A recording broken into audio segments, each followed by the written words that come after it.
Semenchare appeared briefly and exited with hardly a trace.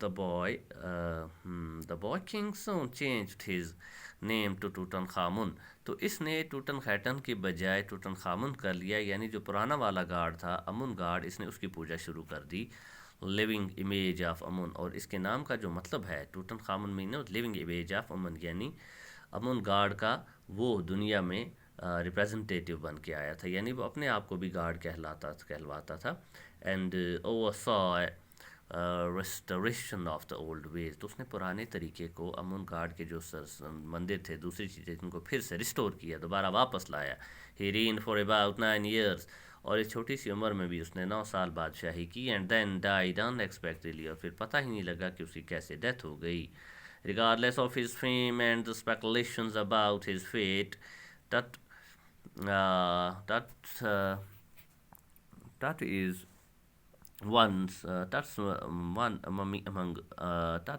one mummy among many in Egypt. تو بہرحال اس کی باتوں کو ہم چھوڑ کر دیکھتے ہیں کہ وہاں بہت سی ممیز تھیں، ان میں سے ایک ممی اس ٹوٹن خامن کی بھی تھی ایجپٹ میں، in the Valley of Kings. How many? No one knows. The Egyptian Mummy Project, which began an inventory in late 2003, has recovered almost 600 so far and is still continuing.